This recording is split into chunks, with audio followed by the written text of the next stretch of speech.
Hello and welcome to the Last Word on Spurs. We are your multi-award winning Tottenham Hotspur podcast, and we are returning on the back of Spurs drawing 2-2 at home to Wolves in the Premier League.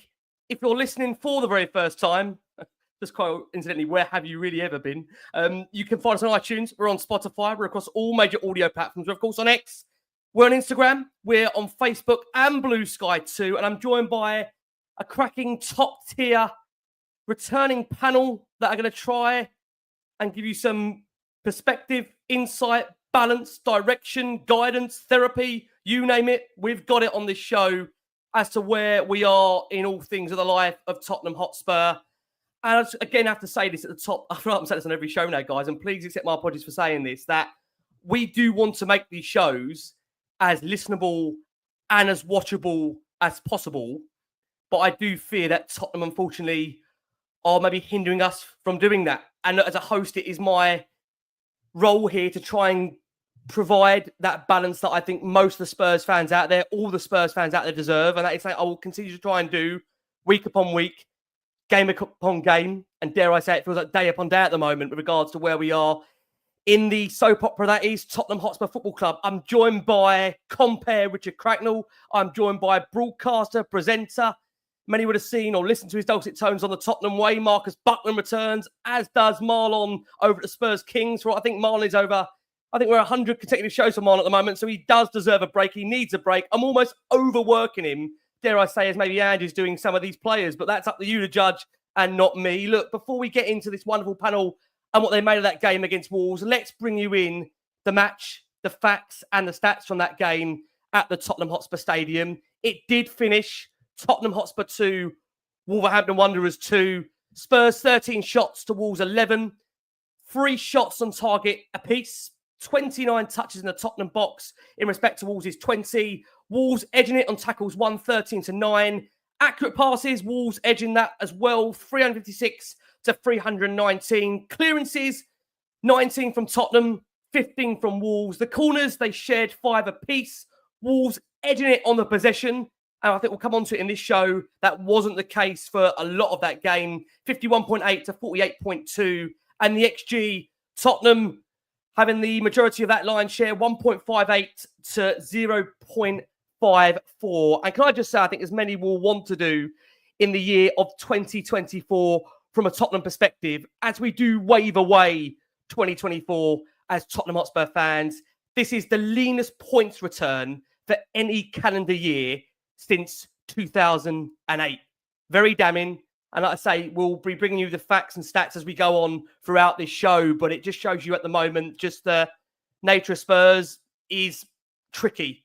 That word tricky. I'm going to open, if I can, on this show with, let's go to Marcus to open. Let's open one of the guests on this show. Marcus, lovely to have you back on. I feel like at the moment I'm having to apologise to the guests under bringing them into these circumstances. Like I'm putting them through, not only having to watch the game, but then have to go through and talk about it. Look, full time, as I mentioned, it finished Tottenham 2, Wolves 2. The spoils are shared thanks to Jorgen Strand Larsen strike late on for the visitors. Tottenham, they dropped more points at home to 17th place Wolves. That is now 5 home league matches without a win. It's our worst run since 2008. We have now dropped points to 3 of the bottom 4 teams this season.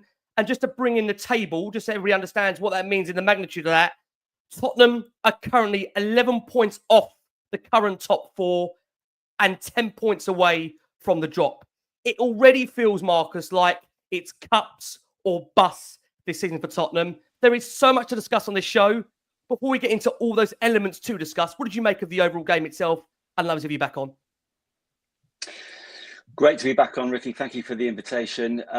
Yeah, some good, some bad. I feel I'm becoming increasingly indifferent to so much of what I see. The first thing I'll say is that the atmosphere was so apathetic, particularly after the game, just wandering back down a very dark Tottenham highway. Perhaps it's partly because of the time of year.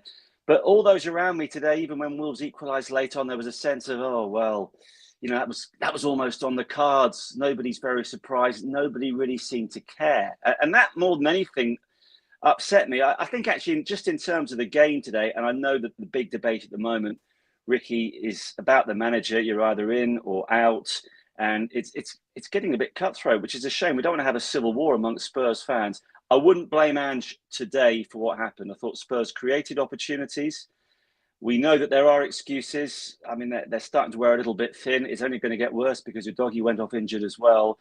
But I did feel as though Spurs created enough opportunities to win the match. If Son had scored from the spot, it would have made things just a little easier. Had they got a third goal, which they threatened to do on several occasions in the second half, then we would be talking about a victory. So I don't think it cleared up anything in terms of the long-term future of the manager or what the club should do. But of course, it's another hugely disappointing result. That's a really interesting stat that you've just given us in terms of the points total for a calendar year. And we are languishing lower mid-table. Dare I say it, we're even looking over our shoulder, the possible relegation battle. I don't think that's going to happen. But obviously, it was underwhelming again. That's the bottom line. Yeah. Marcus, thanks so much. Lovely to be back on the show. Let's steer our attention over to Senor Cracknell. Senor Cracknell. Oh, my friend. 7-8 years. Whatever it is. Even I'm speaking the lingo now. I've got to get away from where we are at this bloody football club. Look, Spurs, to be fair to them, they worked hard to recover early on from conceding. I think it's fair to say that. But Larsen's late strike means for Wolves, they leave Spurs with a point, and they continue that unbeaten start under their new manager, Vitor Pereira. 7 points, have a possible 9 for them under the new boss. And to make matters worse for Spurs, of course, later on in that game, we lose, obviously, Bentancur for a suspension. That's going to hit us hard for Newcastle United, we know, who picked up a 5th booking of the season later on, and Destiny Udogie, who also come off injured, and we're going to come on to that in a bit more detail. Let's be honest about it. Our legs looked, Cracks, absolutely gone. And in a way, this is the current DNA of where we are as a football club. I mean, it just feels that, look, a lot to discuss in this show, but in terms of the game itself, Cracks, what did you make of the overall 90 and a bit minutes for you? Well, I think you've hit the nail on the head, Rick. The performance of the team today, the performance of the captain yet again today, is the performance of the club at the moment. It was all just not much of anything, with the odd moment. Bentancur's got a brainless booking there, and I've just seen so many of them this season. These sort of brainless tackles, no street smarts at all with us to go, oh, hang on a minute, I need to be a bit careful here. Like the penalty that Sarr gave away 2 or 3 games ago. It's just the whole thing just flat, and that's transmitted on to the terraces now.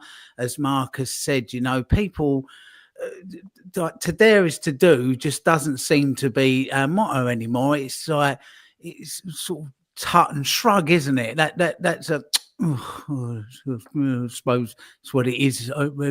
Where we are, there's just nothing. It's just a flatline performance in a flatline season with a flatline club. It's just like you just want somebody to come along and, pardon the pun, peck things up a bit. Although we do look a little bit pep at the moment, don't we? It's just, I don't know. It was just flat again today, and we just never competed. We just didn't look like we wanted it. Towards the end of the game, Rick, Wolves tails up, absolutely at it. They wanted that. They smelt the blood and they come for it, and we just rolled over and had our bellies tickled. It's it was just so flat today, Rick, and it's just the embodiment, a game that just embodied the whole season and the whole feeling around the club for a multitude of reasons. It really was just that is almost like a game that got phoned in, wasn't it? The fans never really got anything to feed off of, and vice versa. And yeah, flat, Rick. Absolutely flat, just a 2-2 draw.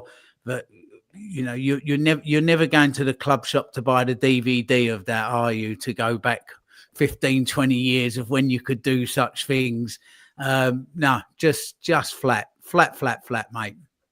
Yeah, like I say, I mean, I want the shows, as I said, to reflect some form of the perspective of where we are right now to try and keep them as upbeat, but it is extremely tough at the moment. I mean, Miles, to bring you in again, look, this will not make pretty reading. Not one single shot on target in the second half at home against 17th place Wolves. And just again, go on to this point, which I think Cracks was alluding to there.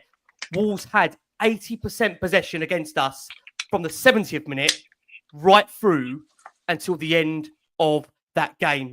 People actually wanted Ange to change how we play.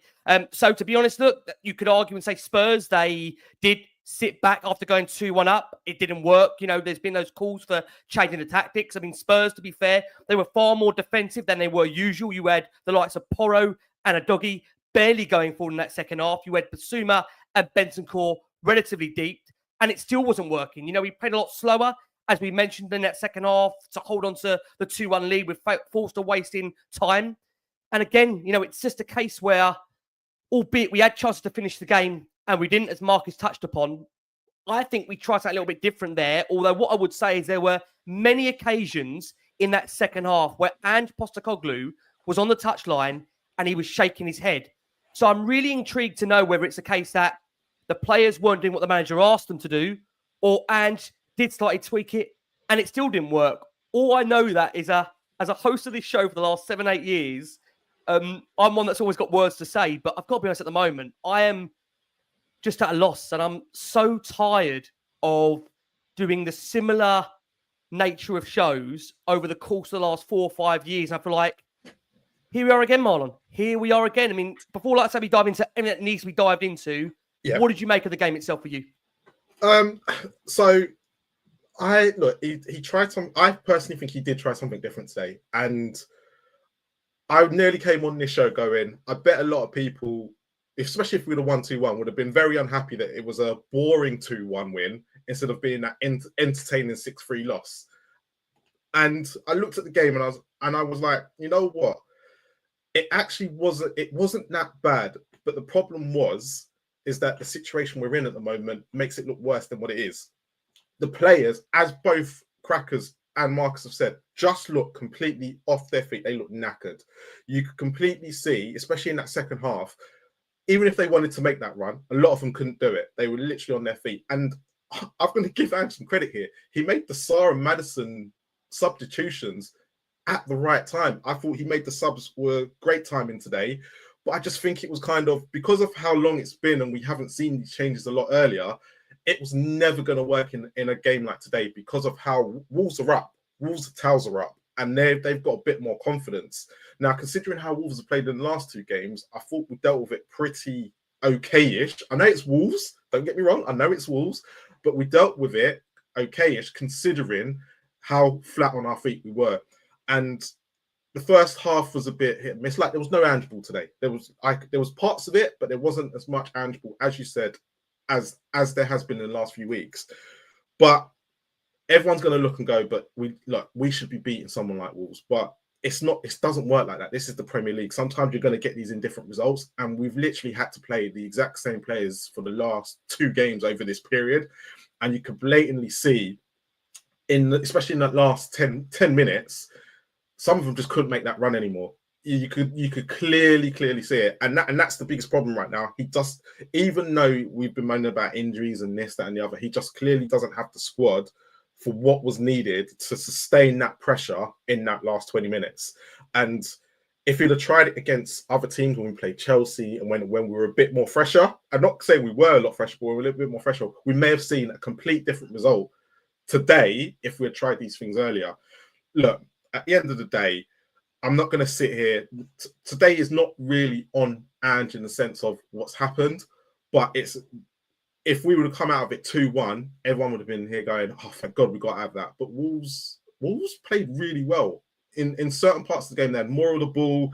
They were, you could completely tell they had a different mentality for us going into it. And that was the thing today. It was all about mentality. And when you get to these games over Christmas, you always find that the 3rd or 4th game, it's just down to who wants it more. And as the guys already said, that's what that last goal was. Wolves just wanted it slightly more than Spurs did today. And that's the reason why we've drawn.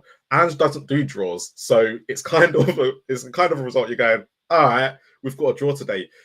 the next few weeks, look, he's saying that he's given them some time off, which we'll go into later on in his presser. He's going to give them a few days off. Let's see what that brings, because it needs to freshen up. We need to get some energy back in that team, and you could clearly see that there was no energy. But as we are, we've just got to kind of go with it at the moment. It is going through the motions, and yeah, the atmosphere today, you could blatantly see that everyone's kind of given up. We're not giving up. That's the wrong word. It's kind of, we're going through this again. What do we do next? What is the next step? Because I don't think any of us know. We could give our opinion, but we're all going to give different ones to what the fix is at the moment. And look, I'm not gonna go too much into them today, because actually, if Son scores his penalty, we score a third. If Kulusevski, when he goes around the keeper and he puts that in, we're coming on here with a complete different mentality. But it is what it is at the moment. We are getting to that point where it's becoming typical Spurs, and even my hamstring's starting to go watching them, especially now as well. Well, you know what, Marlon, you bring that up there. I mean, look, and you touched upon, I think, some really important points there. And the fact is that Sonny's penalty miss, look, obviously was important. You can't get away from that. And, you know, Sonny's form in general is a concern. When he's the captain of the football club, he's regarded as one of the leaders in the dressing room. And, you know, it's double disheartening, as we've touched upon, to concede so late on, when, again, if we do win it 2-1, you know, I think, as you said, there's a relief we've got through it. But I've got to just say, and this kind of summarises, I think, where we are as a fan base right now, that in the second half of that game, we are on the left-hand side of the pitch. We've got Sergio Reguilon and we've got Timo Werner on the left-hand side, and we're in 2024, and we're the eighth richest club in world football. I mean, it's absolute beggar's belief as to where we are as a football club when that is the left-hand side of the team that we've got right now. Yes, I take into account 100% we've been decimated by injuries, right? I mean, we're in a freakish situation, don't get me wrong. And there's many that are pointing the finger at Ange Postecoglou for the reason why Spurs are in this situation with regards to the injuries and the fact that the game intensity that they're being played at. But I think what was touched upon then, I will just come back around to Marcus in a second when he spoke about the stadium atmosphere, because I think this is also very, very intriguing when you talk about league position and just where Spurs are at. I mean, look, as we knew over the Christmas period alone, you know, this was our worst ever position league-wise. And, you know, for Tottenham, they have 24 points at the halfway mark of the 24-25 season. And when you look back at what Spurs have had previously at this point, I think it's really important to bring into the show why there is such a disconnect with regards to the fan base that are going to games at the moment. Because Tottenham, after 19 games in the past 10 seasons, you're looking at the 23-24 season, the season before, 36, 22-23, 33, 21-22, 35, 20-21, 36, 19-20, okay, we dipped 29, 18-19, 45, 17-18, 34, the 16-17 season, 39 points, and the 15-16 season, 35. Now, as things stand at the moment under Ange Postecoglou, Tottenham are now on track for 48 points over the course of this season. And on that general trajectory, on that basis, that probably wouldn't even get you, let alone a Europa Conference League spot. And I think, again, just to bring this into play here, even if Tottenham had beaten Wolves, this would have been our lowest points tally at the midway point of a Premier League season since the 08-09 season, which I've just touched upon there, where we would have had 20 points. So just to get to 70 points, which is the average, you'd say, for what our expectations are, we need to get 47 points from 20 games. That's a points per game over the course of 38 of 3.3. More points than we've ever achieved. So that simply is not going to be doable for the football club. So look, what we're going to do, we're going to bring in the thoughts of Ange Postecoglou. Then I am going to whisk around to Marcus to kind of get his feeling. He touched upon it at the start there of the atmosphere at the stadium. Where are the current Spurs fan base in terms of those that are going to the stadium and the fan base around the world? We've had about 80, 90 questions that have come through here. We're going to give a flavour of those out, but we're going to bring you in the thoughts of Ange, and then we're going to go back round to the panel and discuss where we are with the powers that be. Yeah, look, it's obviously, disappointing outcome. It was, obviously went a goal down, but after that I thought we got control of the game, and it wasn't easy always to sort of get openings, but I thought, we looked pretty threatening every time we did get forward. We scored a couple of goals. We obviously missed the penalty, and then second half I just thought, we just had some really big moments to kill the game off. They weren't really creating much. I think Fraser had one save to make with his feet. That was about it. But you felt we kind of needed that third goal, and obviously they score at the end, and you're kind of left with a disappointing outcome. But it's not through the want of trying. It's obvious, the lads are fairly fatigued, especially in that front third. We're not as sharp as we can be, which is understandable because we're asking a lot of a sort of small core group of players, and as I say, it's not through the want of trying that they're trying to get the outcomes for us. Yeah, I think it was a hamstring. Yeah, so but again, like I said, we've been relying on a sort of core group of players because we just haven't had the ability to rotate. So at some point, it was going to catch up with us. Unfortunately, caught up with Dest. How did Rodrigo get on? Because he obviously was a major doubt, and how much of it feels like maybe it might be? Well, we had no choice. If Freddie doesn't play, I don't know who plays. So and he wasn't 100%, but he felt he could get through with his ankle, and again, I think the players are all giving everything they can at the moment. It's just unfortunately we can't like I said, give them what they really need, and that is some recovery and rest because we've got so many players out. But Radi wanted to play today, and while he wasn't 100%, we had no choice to put him out there. Do you feel like you're taking maybe risks you wouldn't normally have to take it as a manager because players have been injured in like certain positions? Well, like I said, there's no choice, but it's not a risk. It's a judgment call. It's not like it's a muscle injury. It's a knock on his ankle. So, but we're making decisions. We've got no choice unless I throw another 18 or 17-year-old out there. Well, that's the only fit players we have at the moment. And what will you do for this week? And you're going to give some of the players extended time off? Yeah, look, it was always planned. We kind of knew, this is the first week, so we don't have a midweek game, so I think the whole group probably needs a couple of days just to get away from everything and recover, because it's been fairly intense for, like I said, a real small core group of players, particularly over the last 4 or 5 weeks, and I think it'll do them good to have a couple of days to themselves with their families and give them a chance to recover mentally as much as physically. What about you?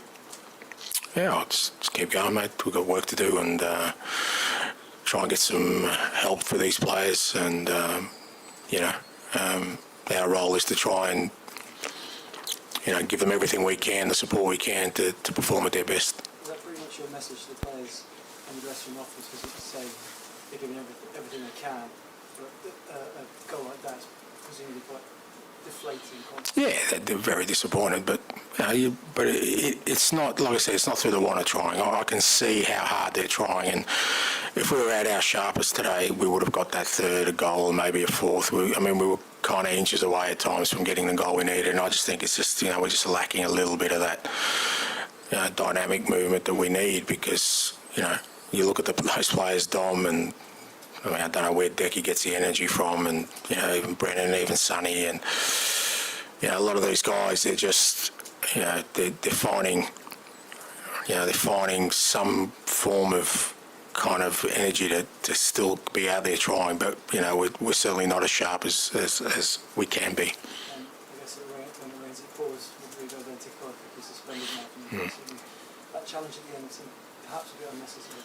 Yeah, look, but I think again that comes down to just the players are just so desperate to turn things around, and when that happens, they lose their heads. It was an unfortunate moment. Didn't really need to happen, and I'd much rather he didn't make that tackle and was available for the next game. But like I said, the players are obviously hurting, and they want to turn this around, and it's not through the want of trying.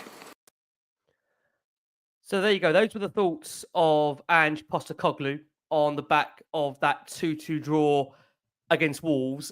I'm going to say something that might be really, really unpopular, but I'm going to say it anyway. I can see Cracker shaking his head there. I've got no doubt, look, that guy is hurting.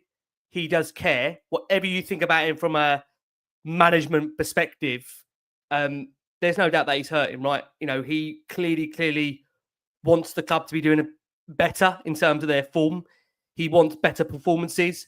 But I'm really intrigued, Marcus, before we dive into Ange in more general detail, you picked up on about the atmosphere at the stadium. I think what was quite telling is there was no chance for Ange Postecoglou before the game, during the game, and after it. And I think you just said, you know, again, I want to put words in your mouth here, you know, the atmosphere in terms of home games at the moment, it is pretty tricky. I mean, what do you feel now, kind of match-going fans are feeling with regards to where Spurs are at club before we go into Ange Postecoglou? Because we know he's just one of maybe many issues people might find. You know, his bigger problems with regards to the ownership, some of maybe the players that we've got there. What do you take away as the fans that are in that stadium feeling at the moment? Well, it's a really interesting question, Ricky. I think one thing I will say, and I know this has been discussed many times before, and I'm proud when supporters from all over the world come and watch Tottenham. But of course, increasingly with the Son influence, we are getting a lot of fans turning up for the first time, maybe, and great. It's fantastic. We want to share Tottenham with the rest of the world. But I think the more of those sort of sightseeing supporters that get inside the ground, I'd love to know what percentage of the attendance are now made up of people who are coming to, you know, just to sample a Premier League game for the first time, and in particular cheer on Sonny, which is great.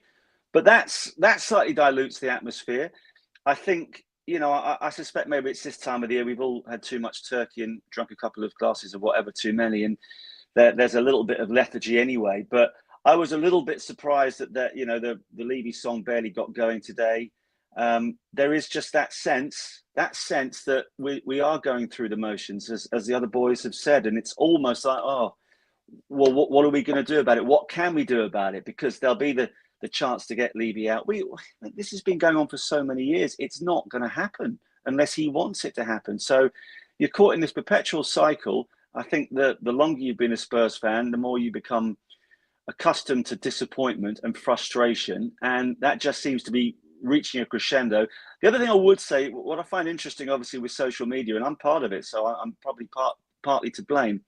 I sense that there are more people who want to see the manager changed immediately, who go onto social media and express those emotions, as opposed to maybe the majority who just go to the game and aren't perhaps aware of the maelstrom of discontent that is going on amongst hardened Spurs fans. So I think a large proportion of those go, turn up, cheer the team on, aren't perhaps fully aware of what is going on behind the scenes. So you get a distorted effect, be it at the stadium, which in a way is what you've got to gauge your actual beliefs upon, because that's where we get to hear the majority of Spurs fans week after week. But also there are some who just, you know, want to stir and cause trouble. I mean, I've been called someone who apparently hates the club because I have questioned the future of the manager. I don't hate Tottenham. I love Tottenham. I love the club as much as anybody. So you've got to laugh it off when someone says, oh, he hates them, and that's why I'm being so negative about Postecoglou. It is not that. And I don't want to go around firing managers left, right and centre, Ricky. It's just that when you think, here we go again, there is no apparent pathway here. Even if we get a couple of players back, I just feel that the current system, as exciting as it can be at times, and there were moments today, you know, the build-up and the second goal. I mean, Kulusevski was fantastic. He's still running through treacle for us and doing everything he can. It was a terrific goal. There were moments like that, but I want to see a tangible way forward, and that's what I can't see, and that's why I'm getting frustrated. And I think that is the feeling of so many other people as well, both inside the stadium and those who just watch on television, radio, or via social media. I mean, look, we'll bring in that conversation as to where we are with regards to the manager. I know there's a massive consensus of feeling out there that we'll be here in 12 months' time having the same conversation about a different manager, and because that is what Tottenham ultimately do. Tottenham simply hire and fire managers and don't give them what they want. And round we go yet again for Daniel Levy's 148th final chance to get it right. And you know what? Again, this is why there's such a diverse split opinion right now as to what is best for the football club when we are in the situation that we're in. Now, one thing I do want to bring up, which is quite telling, I must just say, forgive me, this has been shared a lot in terms of on social media, and this is in regards to managers and point averages over the course of a certain amount of games. Now, Pochettino, which many hold as the kind of barometer as to us playing decent, attractive football and having a bit of decent defensive shape. He took 1.68 points per game in his, I think you're looking at overall his first season. And then, forgive me, 1.84 in his second season. Ange Postecoglou, as a comparison to that, took 1.74 in his first season. And in his second season so far, he's doing a points per game average of 1.26 in his second season. Now, just to put that into perspective for many out there that are maybe our younger viewers and listeners of the generation, that is actually a lower points per game percentage than Christian Gross had at the football club. Now, I don't know how familiar our younger viewers and listeners are with Christian Gross. It might be spoken down to you by many family members, friends out there. That was a pretty bleak time for the football club where, I don't know, age you crackers. I won't put Marcus in that bracket just yet. Or maybe I don't know if I'm doing the right or the wrong here. Marcus or Marlon, I don't know if I should be putting you in that bracket either. These were deeply depressing times for Tottenham as a football club. And where we are right now, as Marcus actually said in his opening, I'm having a point now on this show for our viewers and audio. I don't think I've ever, in the 7-8 years done last one on Spurs, had to display the full Premier League table. But I'm now having to display the full Premier League table to show where Tottenham are in terms of the Premier League. And again, I'll reiterate that point. Tottenham are currently 11 points off the top four, and they're 10 points away from the drop zone. Do I think Tottenham are going to get relegated? No, I don't. I don't think Tottenham are going to get relegated, but we are severely at the moment at a point where our form is massively, massively concerning, and we have to try and change it. Now, for positives out there, I thought Dominic Solanke, in terms of that game, just to try and bring some balance back to the show, I think Dominic Solanke worked really hard for Spurs during that game. He worked his socks off. He chased on every ball. Really good hold-up play, link up with the wingers. And I think the disappointing thing for him is, for me, the lack of service that he has been provided so far in a Tottenham shirt as the striker, which I know this is just where we are now in the world we are, as Marcus kind of alludes to social media. Everybody will compare Dominic Solanke's output to Harry Kane. It's a natural thing to do when you've had Harry Kane as the football club as the main striker, and you'll compare what Dominic Solanke has put up in terms of numbers. I don't think Dominic Solanke is the problem. I think there's been a real lack of service to him. I think, as we touched upon, I think Bentancur had one of his best performances in a Spurs shirt. And, it's so frustrating that he recklessly slides in on Rodrigo Gomez to earn his fifth caution of the season in the Premier League, which now rules him out of Saturday's visit to Newcastle, where he punches the floor in disappointment, but ultimately it's the team that suffers. And you can't legislate for stuff like that. That, I don't think, is on Ange Postecoglou, but there is a lot of things that are on Ange Postecoglou. And I think that's why, again, I have to make this point. I think this is sometimes lost on some of the fan base, not all the fan base. It does matter who the manager is at the football club. It does matter. There are problems above. But to suggest that nobody out there could do a better job than anybody, teams with players you wouldn't look at would be clear us because they're being, some would argue, properly coached, And again, I think we look back at when Spurs had their available players fit.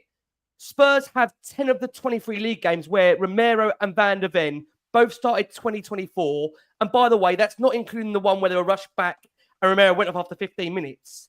And, again, Spurs' form, even with those players in the team, was not that great. So, Crackers, I'll come over to you and where we are, because we know Spurs, that we've had 9 Premier League defeats in a season. We didn't lose 9 games until April of last season. It's 3 wins in the last 12 games. We've lost 13 of our last 25, a bigger margin to take it over, 22 Premier League defeats out of the last 44. We've taken 30 points from a possible 78. The last 25 Premier League matches, Tottenham are in the bottom 3 of the ever-present teams. Where are we right now? And the question I'm going to ask you is this on the manager firmly for you, or are there bigger things at play here? And does a good January transfer window massively change this around for you and him getting those unavailable players back in the squad? Poor. Plump up a cushion. Look, nothing... no manager works with this current ownership model. That's not to say the owners itself, but the way they're running the club. we can't really do anything about the ownership other than voice our disapproval, which has been happening. But the owners, if the money being spent by a club owner is good, but it's not being spent correctly, then that's not quite on the owners as such. That's on who the owners employ to spend that money. So that's why I say that the model isn't right. We've got this Lang and Munn. What are they like? Who are they trying to bring in? What have they done? Who's sort of looking and questioning what they do?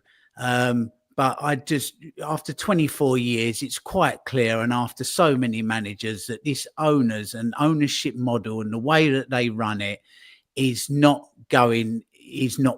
It's simply not working. Now, within that, as we've seen down the years, we had Martin Jol that sort of began, he tapped on the door, didn't he? And Harry knocked on the door. Pochettino banged on the door, but nobody was going through the door because it's firmly nailed shut by ENIC's policies. So, let's have it right. That is a huge problem that we are going to have until it changes or they go, etc. So once you come down into the nuts and bolts of it and you take a look at Ange himself within this unworkable system, can somebody come in and do a better job than Ange within those constraints that I just spoke about? And I firmly believe that they absolutely can. I'll take you back to 3 years ago, December 2021. Somebody kindly tweeted some newspaper reports from Celtic's game where they'd just beaten Real Betis, I believe it was, and Ange Postecoglou lost 2 further players to hamstring injuries and actually admitted in a press conference that his training methods are what causes this. So this is why you're beginning to see so many injuries. I believe that we are the team that covers the most mileage in Europe with players, but minutes played, you have to get to, if you look at Premiership players and the minutes that are played, you have to get to number 38 in the list before you get to a Spurs player, and that being Pedro Porro, and then number 50 to Kulusevski. So the minutes being played, there is 37 players around the Premier League that have played more minutes than our highest player. This is on training methods and tactics being employed, because the start of the season, Ange wasn't rotating his fullbacks. He had Spence who sat there for 800 days. Now, not all of that is on Ange, but he sat there for 800 days before he got going. Now, if you're not rotating players, you're going to get this type of burnout. And here we are. He's used a core of players and he's burnt them out. He has burnt them out with his tactics and his training methods. So I believe that if somebody else came in with some better management, better tactics, better training methods, we could get a lot more out of this current team than we currently are. That's not to say that it doesn't need some massive improvements in areas, but again, that's on the club. So we've got like literally a broken cog in Postecoglou within a big, a wider broken machine. Yeah, I do believe that somebody could come in and make this better within something that ultimately won't work, will not work. That's where I am with it. I can't buy into what he's doing. He looks beaten. He looks beaten as well. You know, in press conferences, he just seems absolutely down and broken. Come January, it's very, very difficult to buy the type of quality that we need. You know, if we stick with him, so be it. But he just needs such a vast depth of quality players to be able to play this system. He's just never getting it, Rick. He's never getting it from these owners. But I believe if somebody comes in that's a little more pragmatic, that changes the training methods, etc., he could get a lot more out of this current squad than what we're seeing. And you know, overall, 10 points away from that relegation zone and 11 from the top. If we do get dragged down into that, we've got no arse for a kick, bollock and bite towards the end of the season. That's just not in this current squad. That is not there. I've not seen it. So, you know, we won't get relegated. I don't think we will. But if we do get sucked down into that, we're in trouble. We're in big, big trouble. So I don't know, Rick. It's just I'm just not seeing how this works long term with this manager. And for me, a lot of that is on Munn and Lang, because they've gone out and identified this manager to come in to manage this club. And it doesn't seem like that they've looked at this and gone, does this type of manager work with this type of squad and with this type of buying policy of this club? I don't think it does. I really, really don't think it does. So a lot of that comes down to them. There is just so many levels and flaws and details of this club at the moment, which is just so utterly, utterly wrong. It's a mess. Apart from the fans that turn up week in, week out, home and away, there's a hell of a mess here at the moment. And this club needs some fresh impetus from top to bottom, from the actual running of the club, Rick. But I do think that there is a better manager out there than Ange Postecoglou to suit the way this club is run. I know we've got a lot to discuss. We do need to move on, but very quickly, Cracks. Is there somebody out there right now for you that you'd say if they come in immediately, and again, to put this in perspective, with the injury crisis that we've got, with the way Spurs operate their transfer policy, do you have somebody out there that Spurs will get right now available to have to pay compensation for? Because I think the narrative around at the moment is that, you know, to get Thomas Frank out of Brentford, or dare I say Iriola out of Bournemouth, which have been two names that have been mentioned amongst the betting markets, that's going to cost you money for them to leave the football clubs where they are at. And I think Tottenham right now, you know, I don't think that, can I just say, I don't think those managers would want to walk away from their clubs to come to Tottenham right now in the absolute mess that they're in. And I think people also forget that Ange Postecoglou was not Tottenham's first choice for the job when they did employ him. You know, Arne Slot, as everyone probably remembers, you probably say intelligently said, I'll swerve that one, thanks very much, and I'll stay at Ajax for a bit longer. So just very quickly, Cracks, is there a name out there for you that you would say right now comes in and improves it for you?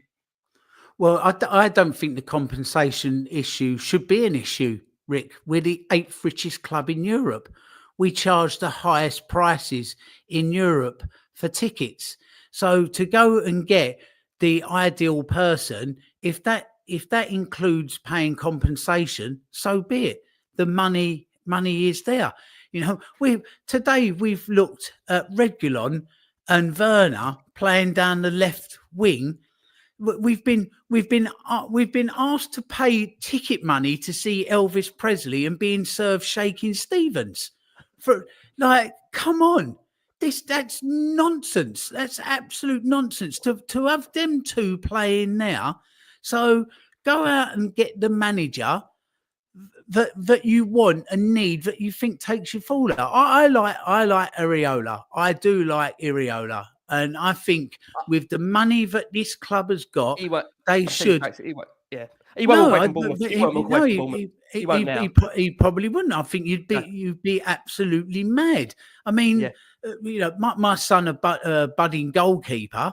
If Tottenham came in for him and another club, I'd seriously try and talk him out of going to Tottenham. And I'm a lifelong fan.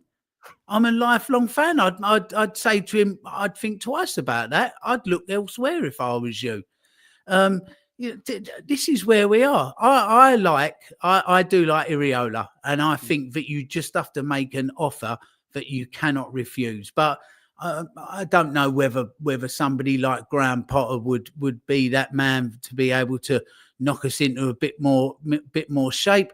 I don't know. But we need someone that knows the Premier League, Rick. I know we've got to qualify this very quickly. Just yes or no for you on this. If Ryan Mason takes over, I don't think we're going to get any uplift. Are we cracked on this very quickly? Yes or no?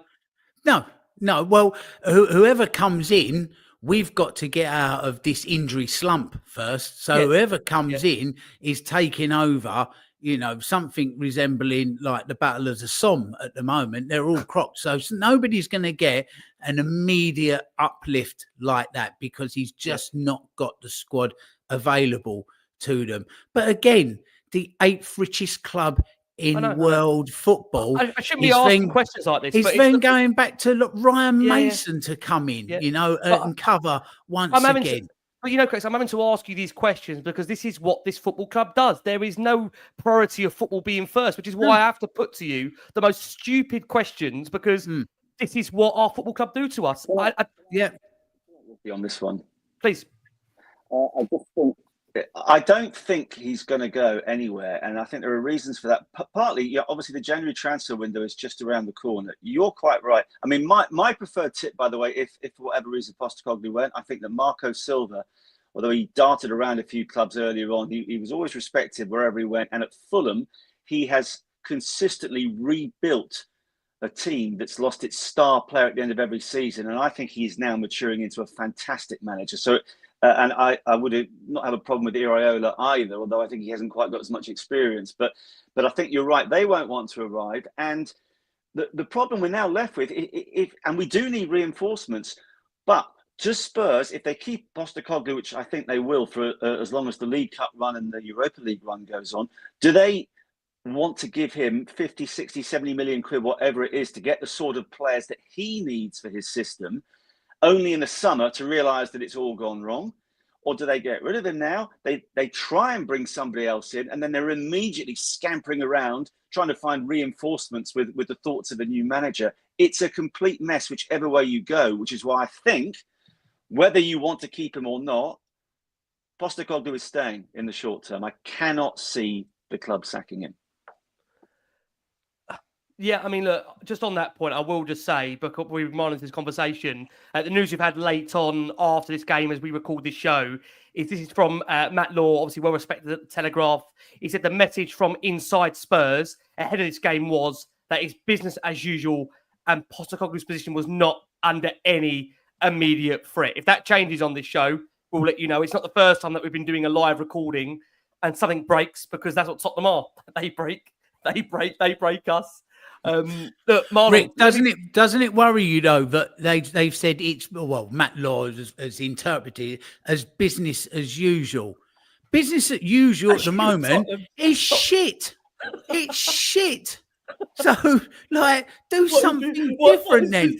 Business as usual. Exactly. But do you know what? Just quickly, sorry, Marlon. I think a lot of this with Ange, that the thinking with business comes into it, because I would hazard a guess that the club has had huge inquiries from Asia, from Australasia, from America, from Europe, of people wanting to come to London and to come to the UK to do football tourism, which you can fully understand. It's a fantastic league to come and see. Grounds are pretty much, brilliant things to go to if you're doing football tourism. Everybody wants to come to Spurs. Because, away from today... Apart from our fans, apart from us. Exactly. But it's like basketball scores, isn't it? It's so, crazy. If you was going to Asia to see football games and you was going to Bangkok and Bangkok Rovers were losing 6-3 or winning 5-0 or losing 7-8 and winning 7... you're going to go, right, okay, we're going to go there because we're going to see a hat full of You're going like to be, this, that, and in Postecoglou's words, you're going to be entertained. You're going to be entertained. of course you are, and the club loves it. So, well, let me just he's say great that- for business. He's great. Can I just for say though, business. this is a bit of a myth that we always entertain. We lost 1-0 at Crystal Palace. We lost 1-0 at Bournemouth. We lost 1-0 at Nottingham Forest. We're not always great entertainers either. That's got to just be couched a little bit when it's brought 100%. up. More often than not, we are at home. But let me be away from home. let me be very, very clear, Marcus, as you put it there. I did mean that in all jest and all sarcastically, rather than actually being genuinely serious of being entertained. Marlon, let me bring you in on this conversation, right? I mean, look. Many would say maybe it's wrong to be talking about other potential candidates for the job where there is one still in situ. But this is what Tottenham have driven us to over many different years. And look, I think I will say this once again, that I have re-emphasised on many different shows on Last Word on Spurs. I do not think this is all on Ange Postecoglou. I do not think this is all his fault. But what I would say is I don't think he will ever get the players that he wants to be able to play the way that Ange Postecoglou wants his Spurs team to play. I don't think he will. No. So what you're asking then is somebody to be able to get the absolute maximum out of every single player from a coaching perspective to progress this team. And one of the very few managers that did that, and can you call it a success, but gave us relative happiness in the last 15 years, was Mauricio Pochettino from season 2 to 3 and 4, where quite evidently you had players that were getting into their respective countries' international squads because you could see they were being coached to a higher level. They were improved week upon week upon week. And I will go to this point that when I look at Ange Postecoglou's Tottenham side over this course of the 18 months, I can say to you that Brennan Johnson has improved in terms of his goal output. Has he improved as a player?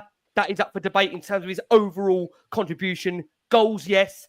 Dejan Kulusevski from a position of moving him structurally over from a winger to a central position. Yes, Decky has improved. But after that, I've got to be honest with you, I am really scratching my head to be able to tell you other players that have actually improved under the tenureship of Ange Postecoglou. So, Marlon, you've said very clearly on this show that you are only going to be veering towards the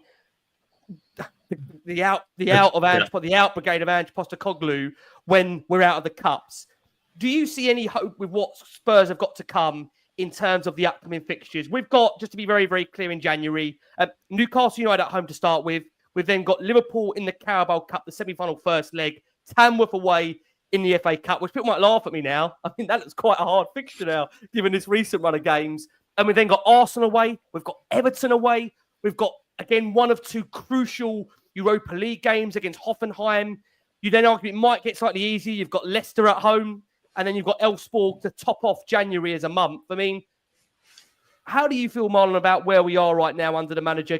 Can he, in your mind, reverse the form that we're in? And with players coming back, with the transfer window coming, can that be his saviour? There's a lot of questions there, Ricky. I don't know where to start. I just want to throw them all in because we're conscious of time. Strike it off the bingo cards for the audience. Oh, definitely. Look, looking at those fixtures, the most Spursy thing to do in those fixtures would be to lose to Newcastle or not get a result, draw. Tamworth somehow play completely useless and get a result at the Emirates. I said it earlier, like when we were in the back room. I would not be surprised if we went to the Emirates, got a result, and then lost to Everton, and then kind of the Europa League kind of just swiveled out. But the January transfer window has always been said, and by many Spurs fans, you know, a lot of us used to complain that we didn't do enough business in January. Everyone always says it's a hard window.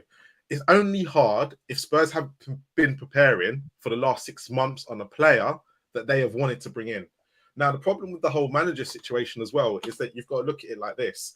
Spurs have said now they have a philosophy in their managers going forward. They've kind of gone down the Brighton model, which is whoever follows on from Ange will be exactly in the same kind of mold in that attacking sense.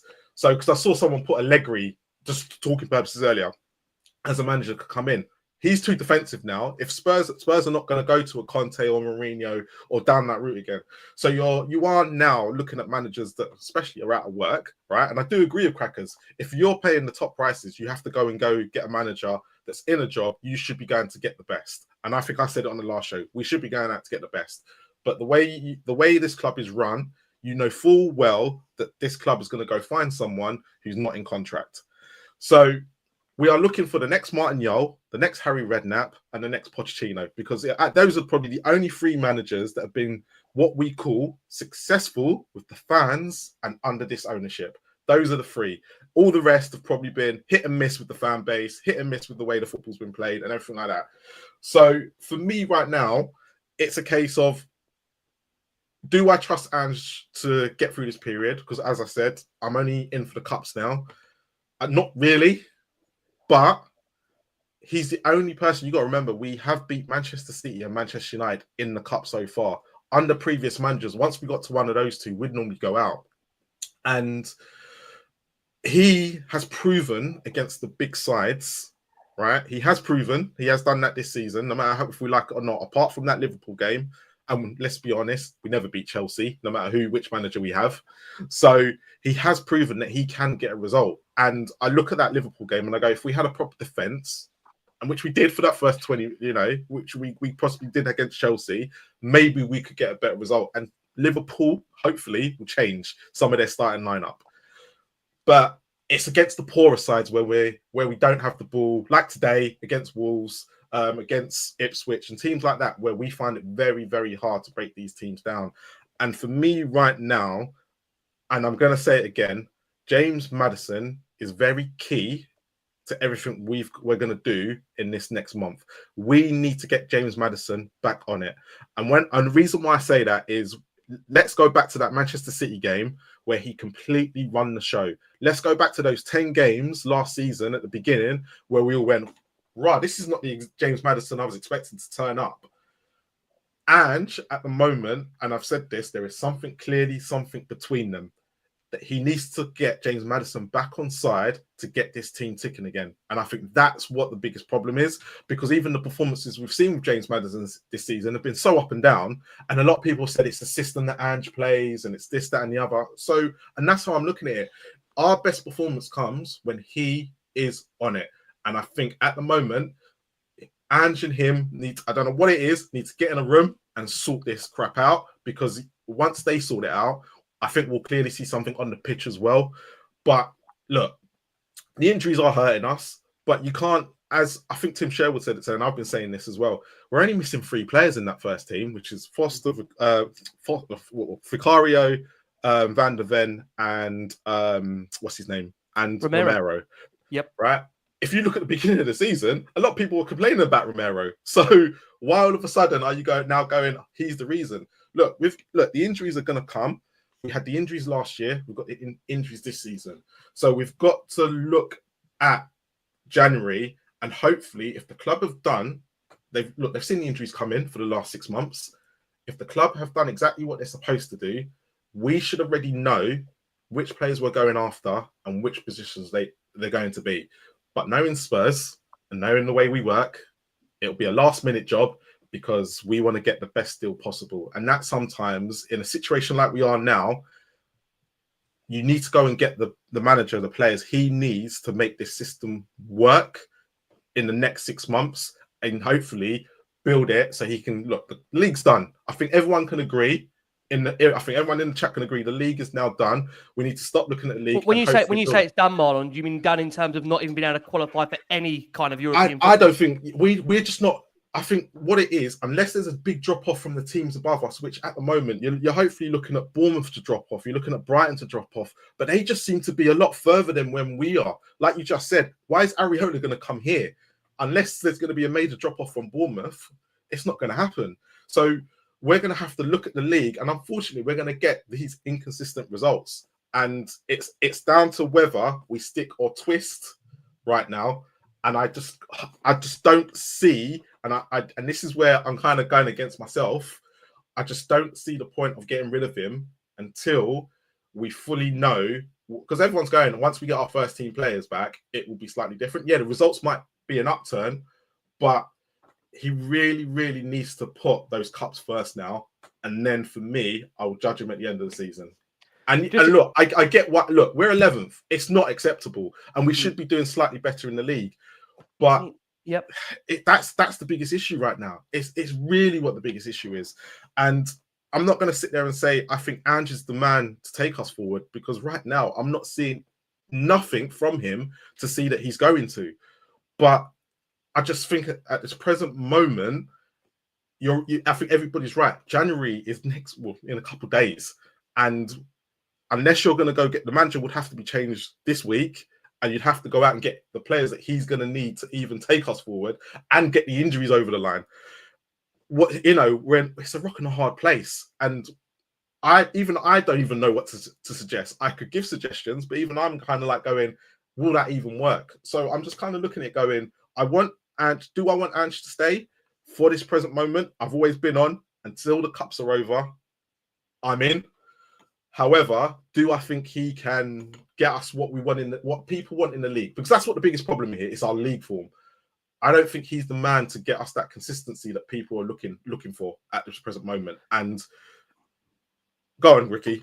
No, listen, yeah. I need to ask you two final questions to close this subject off. I really, really do. But just to bring my point into this, I think where I am, for me, I've just got to say this, that I wouldn't be sacking Ange Postecoglou if it means that Ryan Mason is taking charge until the end of the season, because with all due respect, I don't see any uplift that we're going to have. And I don't mean in a disrespectful way to Ryan, if Ryan is going to take the job. Okay, it's the same coaching staff there that have been there day in and day out. Again, I'd say with all due respect, for the last 12, 18 months, if there's going to be any kind of an upturn, you're going to have to look at an interim manager.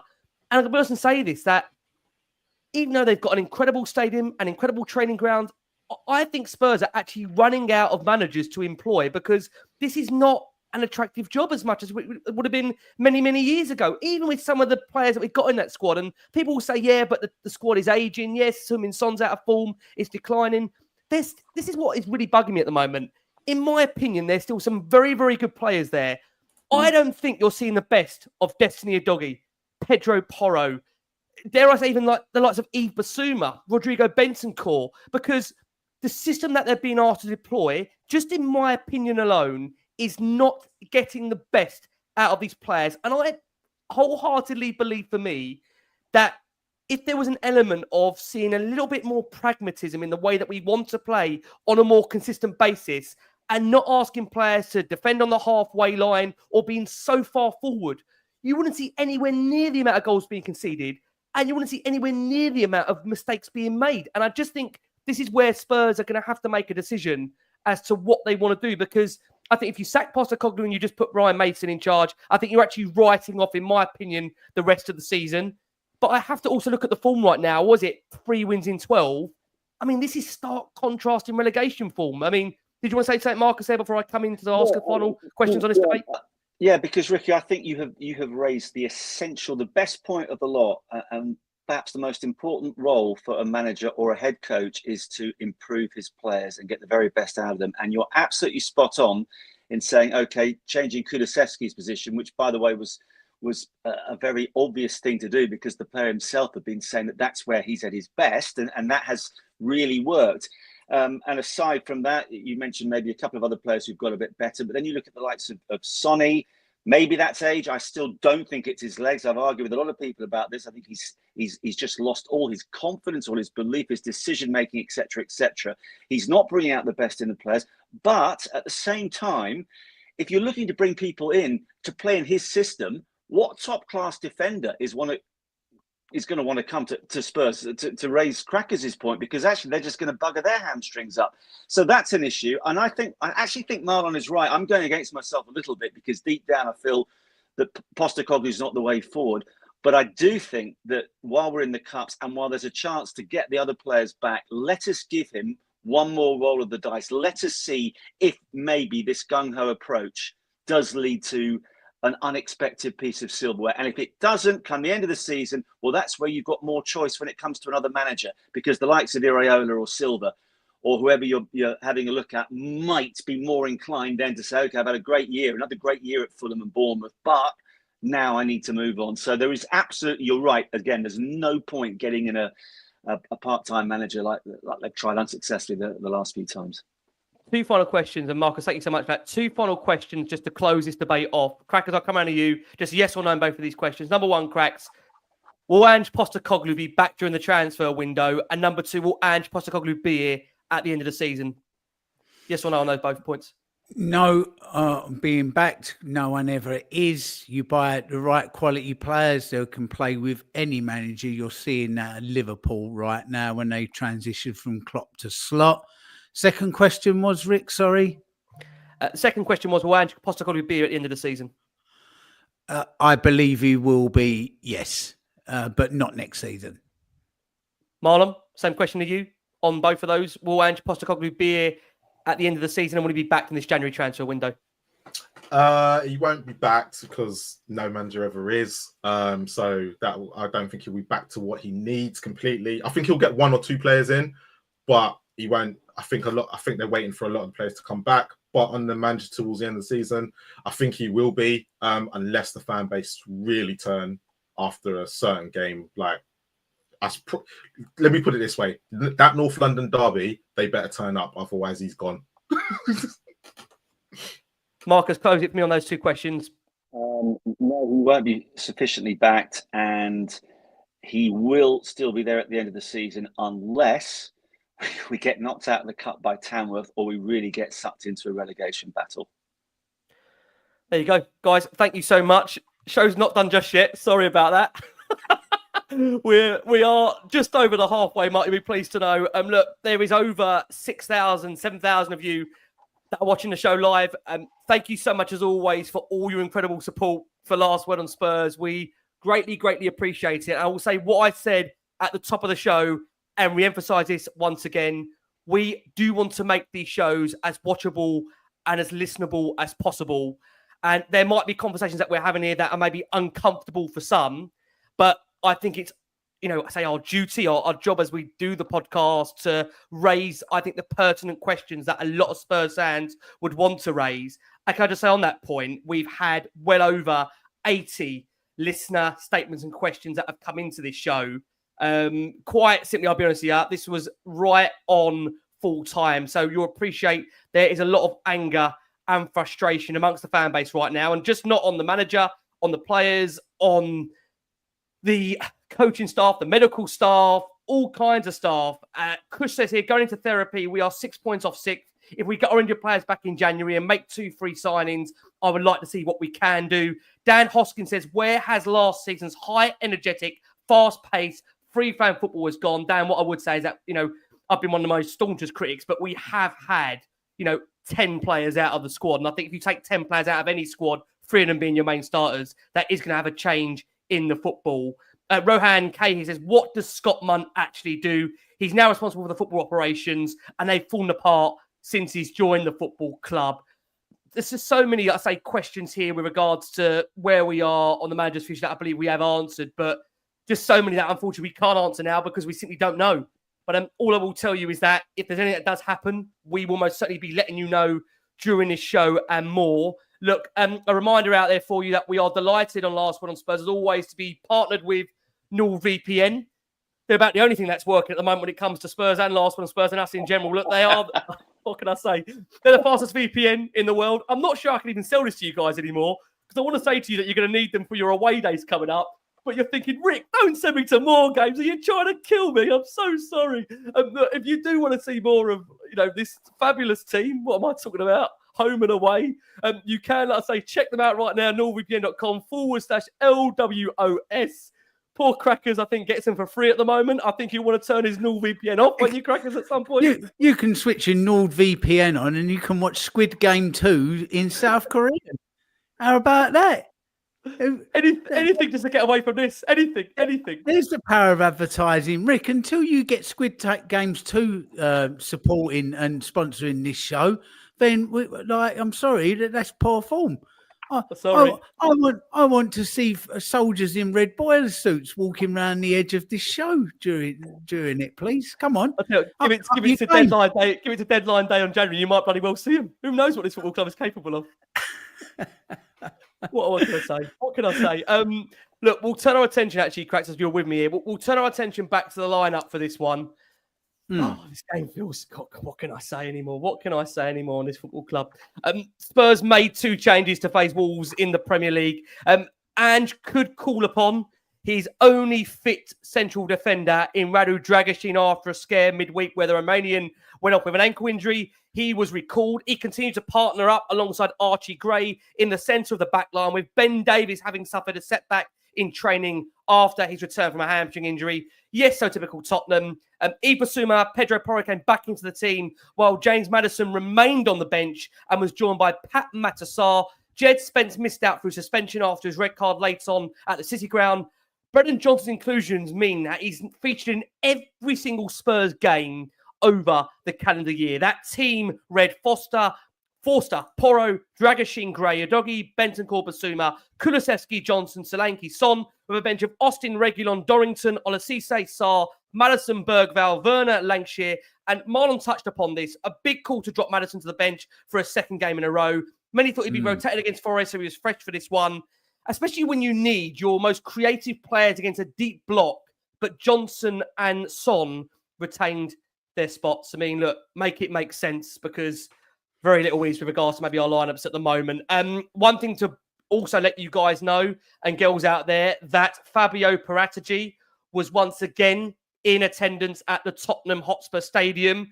Let's hope Spurs are going to call upon his consultancy efforts once again in this imminent January transfer window. And I think, as Marlon said, my God, do we need another Kulusevski, Bentancur kind of window to try and see what Spurs are going to do.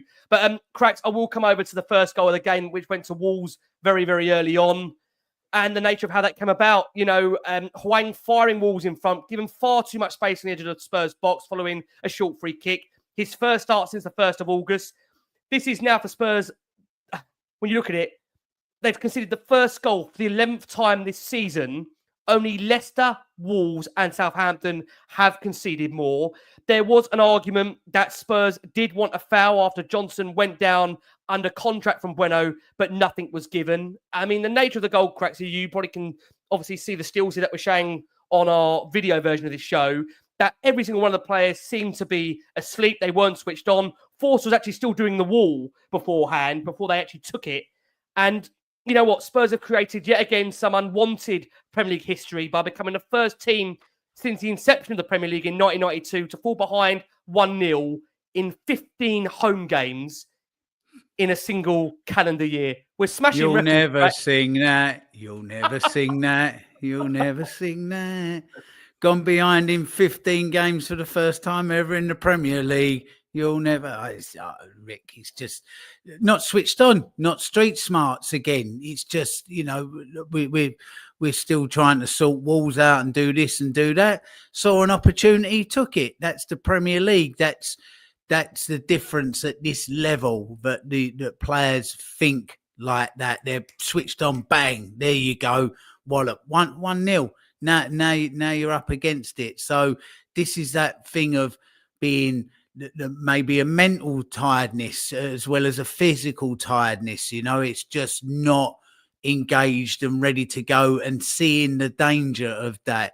So yeah, I mean, he absolutely he took it beautifully. He really did. I mean, it was a fantastic technical goal, but more than stoppable if we were switched on and actually saw that danger before it happened. But yeah, there you go, 1-0 down again. So I'm sure you're about to come on to the equaliser, which was equally brilliant. For my own mental health, I am. Yeah, I can't say more about it. Let's move on. The equaliser, you probably want to speak to somebody else about it. Fantastic, unbelievable header, really good, good quality. Let's bring Miles in on that. Let's bring Miles in on that, actually, Cracks. Thank you so much. Miles, a segue into you there. Bentancur, it's actually a carbon copy of his goal against Ipswich, where the Uruguayan powers home that header from Porro's corner in his first appearance at home since November the 28th. Here's another one for your stat book. Get your stat books out here. 127 days in the Premier League in terms of to score from a corner. Before you come back to me, Son is, of course, direct from a corner, was in the League Cup. So 127 days later, we've scored from a corner. There you go. For Pedro Porro, it's 10 assists since the start of the season of this campaign. Only Anthony Robinson has more on 12. I think the good thing was, Miles, let's be honest about it, I think our concern may have been that, you know, in the past games, Spurs haven't always responded when going behind. We did in this one. Did that give you the confidence that we could maybe go on to get the win by how quickly we did respond to going from behind? Yeah, thanks, Rick. set me up. Yeah. Now, do you know what? I looked at it and I was kind of like, this is why we've missed Bentancur in the last few weeks. I think I mentioned it in the show the other day.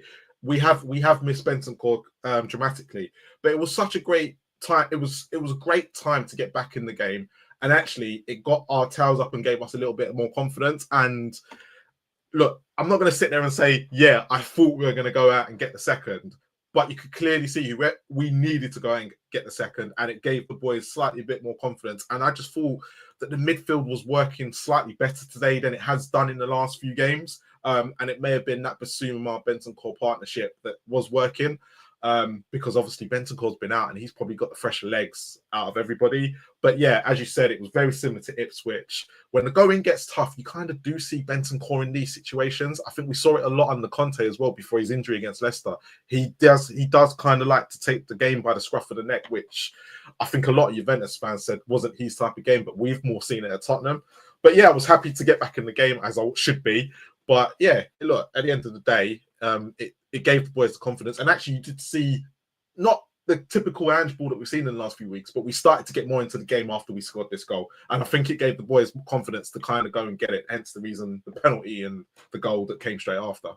Yeah, I mean, look, there was a concern actually after that period where Fraser Forster went down on the floor and did require some form of medical treatment. And there was a image that panned to the Spurs bench during that time where there was Matty Wells and Ange Postecoglou just looking absolutely terrified to have to look to their bench and think, what are we going to have to do if Fraser Forster is going to come off here? You know, the likes of Austin and Whiteman, who are, with all due respect, untried and untested at Premier League level, there was a fear in their face thinking Fraser Forster better get back up. And thankfully he did.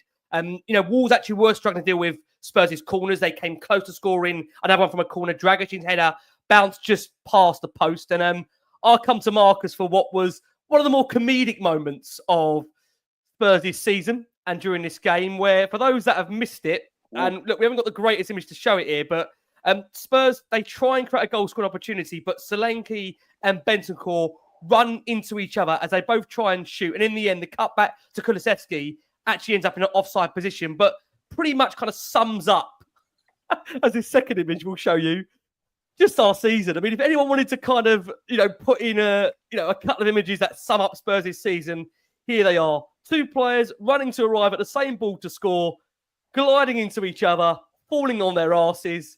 Does that just summarise, Marcus, where we are? Well, and who we are, mate?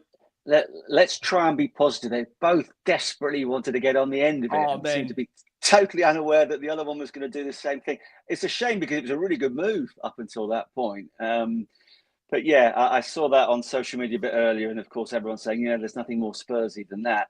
But I do think in patches they did play quite well. They were creating some openings. That was an unfortunate end to that particular move. The other thing I will say in terms of going behind, you've got some really, really fun stats there, Ricky. The fact that it's 15 times this year we've been 1-0 down, and that's more than anyone else. I actually feel more comfortable when we're 1-0 down as opposed to 2-0 up. I don't know what it is, because I think we've had more horror from commanding leads than when we found ourselves behind. So I wasn't panicking when we went 1-0 down.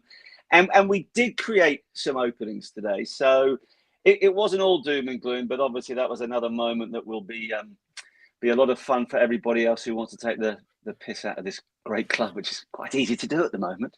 Rick, I'm wondering if they'd have actually hit each other a little bit harder, they might have actually like the collider, that collider thing that they've got in Switzerland that causes dark matter. I'm no Professor Brian Cox here, but they've got that hadron collider thing. Maybe if we'd have hit them together hard enough, they'd have formed just one super player, Solanke or something. Only you, Cracks, would turn to Marvel at a time of a crisis like this. Anything to get us out of where we're at. Just get us to Marvel characters. Maybe we could start doing that with some players, just colliding two together. And I'm going to go away and think about that. I'm going to create some super players. Penalty. Oh, we'll come on to that next. I mean, look, we'll come round if I can to Miles on this.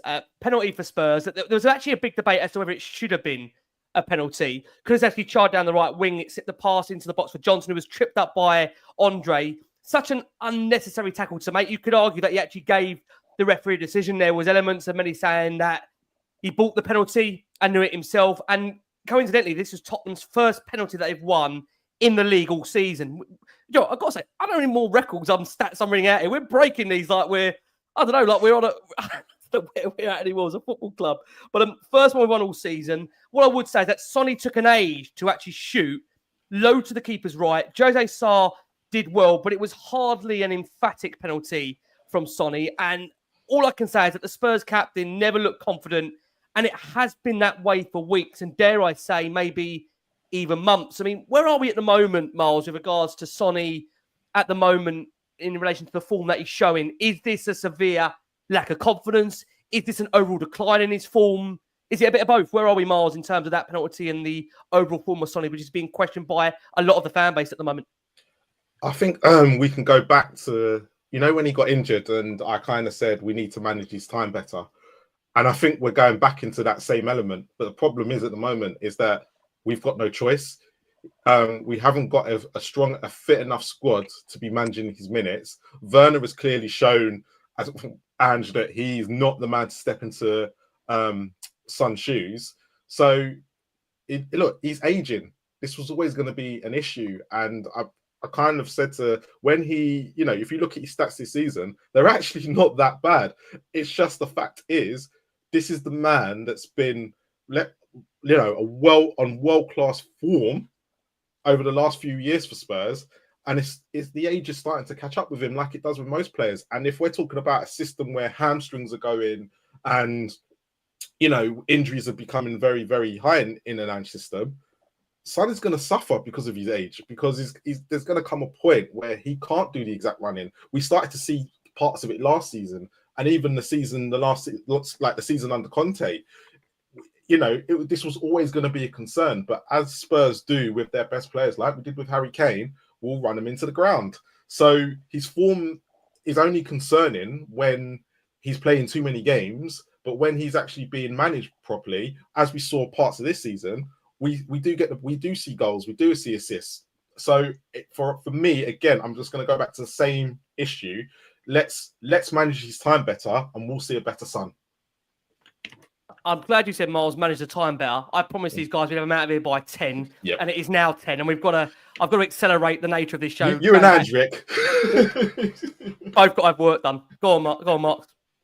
One point about Son, because it's something I have banged on about, and I appreciate, Mal, that he's 32 now. I mean, he's the same age as Mo Salah, who's playing the best football of his career. So I don't necessarily think it's down to age. I really think he is completely bereft of confidence. And that penalty was a classic example. He took forever to take it. I don't think it was a huge surprise to anybody when it was a decent save, but I kind of was expecting him to miss it. And I look at him. I mean, we love Sonny when he's running at players. He seems reluctant to do that. His distribution is very hesitant. I just think he's lost confidence. And that does come down to, managing a player well. And I agree that, as you get older, you don't want to be playing 90 minutes in that harem-scarum manner week after week, which at the moment he has to do. But I just want to see him get back to his strengths, which is running. He didn't do that at all. And equally, by the way, when Timo Werner comes on, and we know all his weaknesses, the one thing Werner has is blistering pace. And I am fed up with him getting the ball, just holding it up and laying it back. On the one occasion where he took on his fullback, he whipped in a really good low cross that Solanke almost got on the end of. And, Werner is definitely not the answer. But if you're going to bring him on, tell him, try and skin your defender every single time, because that is the one area of strength that can terrify the opposition. Just on that Salah point, because I do agree, obviously Salah's the same age, but when you look at what Salah does for Liverpool compared to what Son does for us, I think we expect a lot more from Son than what Salah does.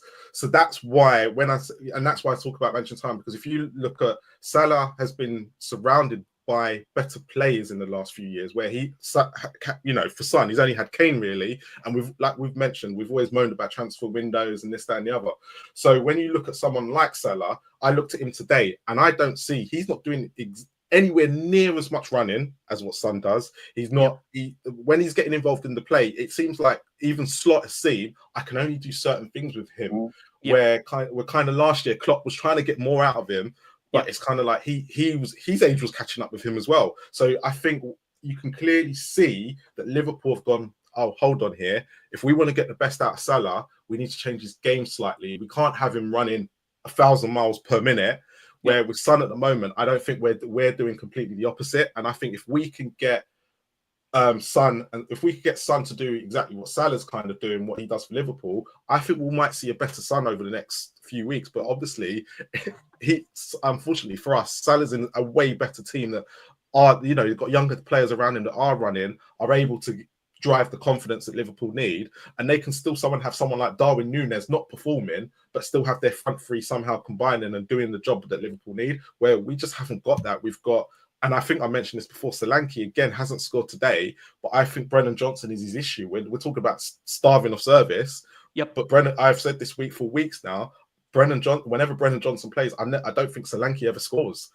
It'd be very well, there's never an assist by Brennan Johnson on Solanke. So I think that's where the difference comes into play when we're talking about Salah and when we're talking about Son. That's how I see it. But I'd be happy for people to tell me I'm wrong. It's just that I've been watching Liverpool the last couple of weeks, obviously, when Spurs are not winning. I got to support a team that's going to beat Arsenal to the title. So, got to do something. I mean, look, Brennan Johnson coincidentally does score for Spurs, and it's actually really good interplay. I've got to say, look, I know again we've not had the result we've all wanted from that game, but this was a really, really, actually really good team goal, and credit where credit is due. Lovely, lovely goal from Tottenham. Good interplay between him and Dejan Kulusevski before the latter tees up the Wales international as he smashes it home with a lovely finish. A brilliant team goal, as I mentioned. It ensured Spurs went into the lead at half time, and although many will say the goal was about some incredible skill from Kulusevski, he kind of weaved his way past a couple of defenders in the box, cut back for Johnson to score.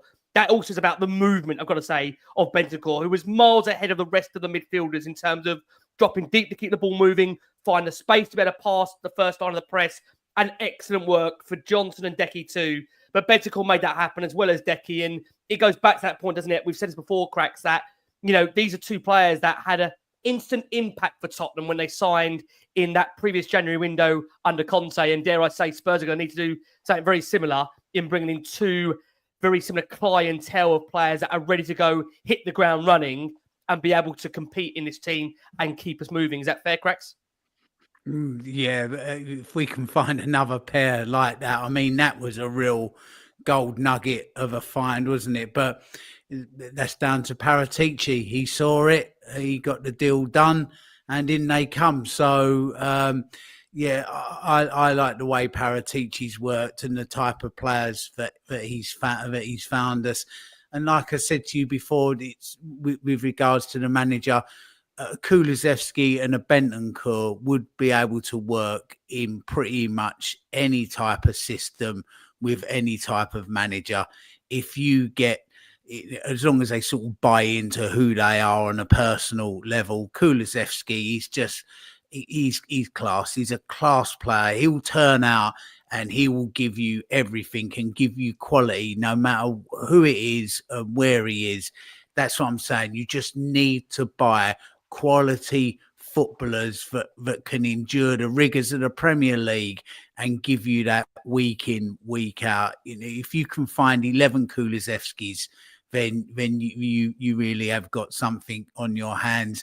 I think one of those players that's beginning to look like a Kulusevski that's going to give you plenty as a footballer is Archie Gray at the back. I cannot believe, Rick, he's 18 years old and he's playing out of position as centre back. We're going to age him quick, don't worry. We'll age the kid quick, but he's... man, 18 and he's playing centre back up against some of the world's best defenders.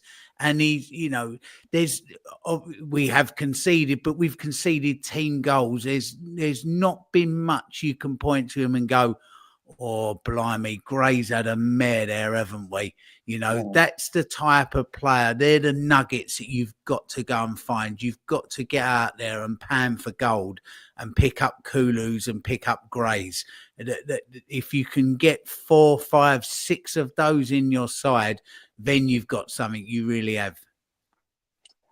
Amen. I think that obviously Bergvall hasn't quite developed as we hope, but he's still very young. I still think that down the line he is potentially one of those gems. And the other thing I just wanted to ask all you guys about, and I understand why Ange didn't do it, because as he himself said today, I've got to play Dragusin, because otherwise with Gray at the back, I'm going to have to throw in another 18 or 19-year-old. And I mean, Dragusin, I can never make my mind up about him, but he's doing a half decent job. But I did feel a bit sorry for Alfie Dorrington when Postecoglou essentially said, I didn't have anyone else to even think about. Well, listen, the guy's on the bench. I mean, he came on, didn't he, against Southampton? Yep. At some point, why don't we give him an opportunity? I know it's very dangerous to have. You don't want to have two 18-year-olds. But it was like, if I was Dorrington, I'm thinking, well, the manager obviously doesn't rate me at all here. He's not even considering me as an option in the midst of this huge injury crisis. Yeah, it's Do you remember that kid we threw in a few years ago because we were short up front, Harry Kane? I wonder whatever happened to him when that opportunity presented itself, and we threw a youngster in, and he grabbed his chance. I mean, you just can't throw youngsters in, can you? Yeah. No. And now, when you've got 25 defenders injured, when are you ever going to throw them in? Yeah, I mean, look, after that moment, and we talk about moments that make you stop and wonder. And going into half-time, look, it was a tight encounter. Spurs obviously edging it by the goal to go in front at half-time. I've got to say this, that again, speaking to many that went to the game and around the ground, that I don't think anybody ever felt comfortable. And I think Marcus has come to that point now where he's more comfortable being a goal down than he is with Spurs winning. What is his club doing to us when that is the mindset that we're in? It's absolutely nuts. I've said this before. I mean, it almost is like we're a social experiment. I mean, I honestly think, being as a Spurs fan, my dad says it's character building, but I do wonder at what point the joke stops. When the fun stops. When is it fun? Look, it will never stop. We will never get out. We will never get out. We have to get out of the show eventually. Rick, I actually think that we might be in some sort of Squid Game. Talking of them, do you know that? I think the last one of us doing these podcasts is going to win 45.6 billion won. I really do. I think I'm staying on now. I think we just walk out with a great big huge wad of cash. I think it is. I think we're in some sort of mad Squid Game. We just don't know it. Marcus, how long you got left of this? What's it going to do to us? I've lasted this long. I am determined to keep faith, and which is why I'm saying at the moment, I think much as my natural gut instinct, and Crackers is on the same boat. I think we all are to a degree, is that probably down the line, this is not the manager to lead us to glory. But I just think for the moment, we've got to keep the faith, get a few players back. Let us see if this much vaunted attacking system can work like it did for the first 10 games of last season. That's all. That's what's keeping me going. And I must just say also, just on this point, we have got us quicken the show up. A regular viewer and listener, Jordan Hussein, says, Crackers, back to you. End it with a shit quiz, last man standing or last woman standing. Last human being standing. Let's leave it like that. Let's get everybody involved. Also, at that point in the game, we go in at half-time 2-0. We come out for the second half, and yet again, another enforced change for Tottenham. Dropping like flies at the moment. Destiny Doggy comes off at Pochettino, not just yet. Postecoglou, can I just add, can only shake his head in disbelief. We're not there that just yet. Come back in 10 years, we might be, where the show's going. A Doggy could barely walk down off the sidelines and appeared to hold his right calf. Reguilon to replace him. Sergio Reguilon's last Premier League appearance for Spurs was back in April of 2022. Yes, we're going there. So just to give everybody a consensus of where we are on the injury list at the moment, because I feel like that's changing and developing week upon week. So Spurs at the moment, the current list of players unavailable is Guillermo Vicario, Christian Romero, Mickey van der Ven, Ben Davis, Destiny Adoggy, Wilson Odebear, Richarlison, Mikey Moore. I understand at least 4 of those players have had hamstring injuries, and 2 years in a row, or 2 seasons in a row, we've been decimated by injuries. Many would be arguing this cannot be a coincidence. And is it the case of Andy's tactics that is causing the injury crisis? Crackers actually mentioned this at the early point of the show. And responded into that game by making 3 substitutions. That, to be fair, again, for balance on the show, they did change the shape of it.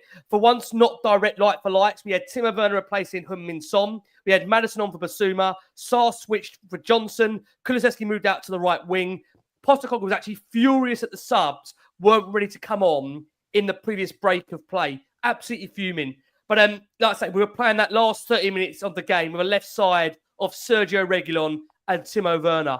What a wild time to be alive. Spurs, later on that game, good move from Spurs, which ended Maddison firing over the bar. Werner, I think as Marcus touched upon, beat his man, fired a low cross into the box, but Solanke was inches away from sliding it in. And then the striker headed over a little while later from Reguilon's cross. Should have been a third goal for Spurs. Solanke and Kulusevski broke up the field. The striker played the Swede in. Sarr come rushing out, and Kulusevski's shot was blocked by a defender in the goal. And Miles, I think it's fair to say that our worst fears were realised later on in that game as Wolves counter-attacked. They broke on us. Spurs were beginning to look at this point dead on their feet. Strand Larsen picked out by Aït-Nouri, smashed higher beyond Fraser Forster, despite wild celebrations in the away dugout. 2-2.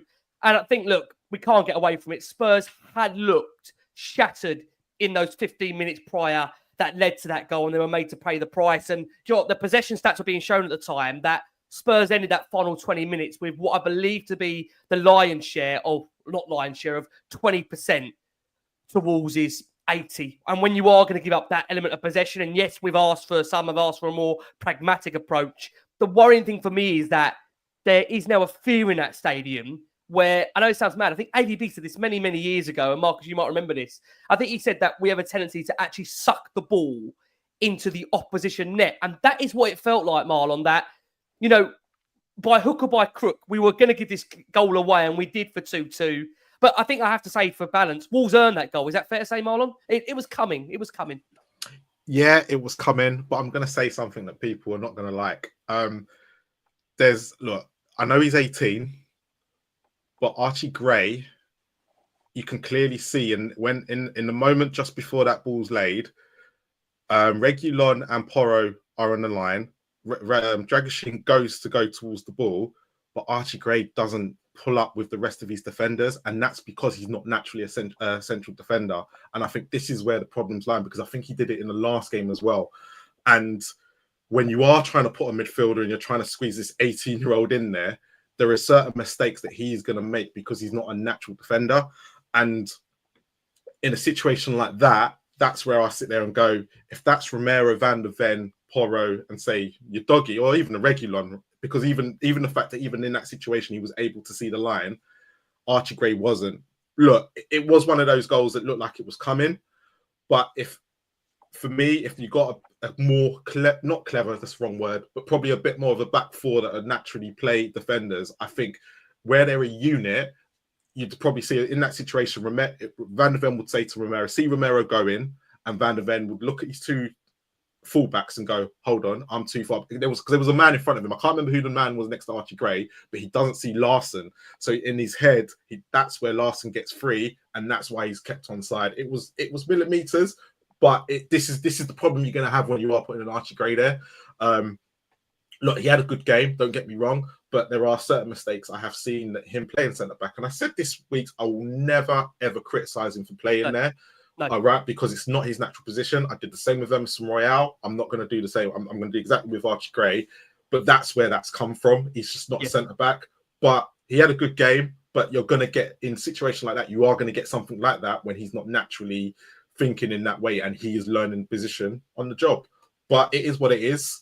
Yeah, like you said, the goal looked like it was coming, but it wasn't. It was that just one little lapse of concentration that just cost us that bit, because it was minimal, slightly, you know, if he steps out when Dragoshin goes towards the ball and gets sucked towards it, he's then in line with Reguilon and Porro, I believe, at the time. And I've watched it twice. That's the only reason why I've coming back with this statement. Otherwise, I've probably been completely different. But it is what it is. It is what it is.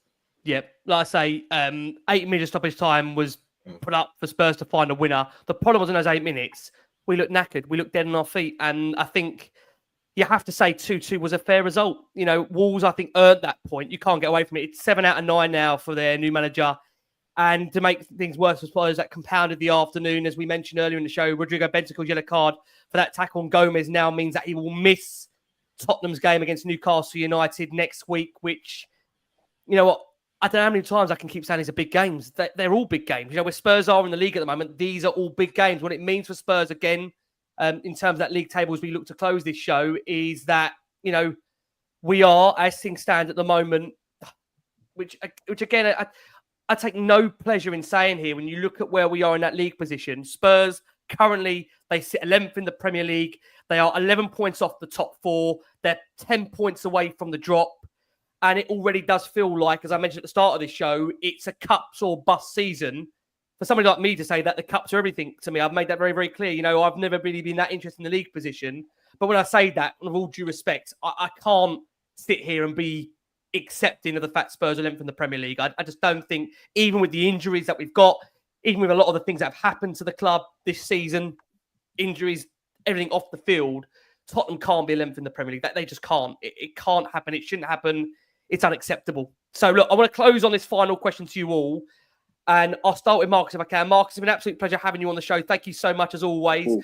Please, I say, Tottenham Way, one of the regular podcasts out there that are free therapy for the moment until until someone decides this is worth charging for what it's doing to us. Firstly, Marcus, tell us where they can find that, and also what would be now, in your eyes, success for this season as we enter 2025 as Tottenham fans. Well, first of all, I'm quite glad 2024 is over because you've given us a lot of. You've got to go on Mastermind, Ricky. Your specialist subject is very depressing Spurs stats, but they've been very relevant in this particular edition. The Tottenham Way is available via all good podcasters, so please go to that. But I would say, you know, I cling to hope. Unfortunately, I spoke to my best mate who's a Liverpool fan. I said, do you think you might rest some of your key players for the Cup semi-finals? He said, not a chance. So, you know, I'm kind of hoping that Salah's going to pick up a little injury that keeps him out for a few weeks. We can have I'm just glad actually the first leg is at home, because it is about the Cups now. There's no two ways about it. I hope we can have a great North London night. We can at least still be alive in that tie going to the second leg at Anfield, and then look to have a decent cup run. And if we get some players back, you know, you've shown us the 2 Europa League games. I mean, barring something horrendous, we are going to get through to the next stage of the Europa League. And maybe, you know, with a little good fortune, some better man management, some sense on the training ground, we avoid all these injuries in the second half of the season. In which case, we drift and we finish 8th or something. I can live with that.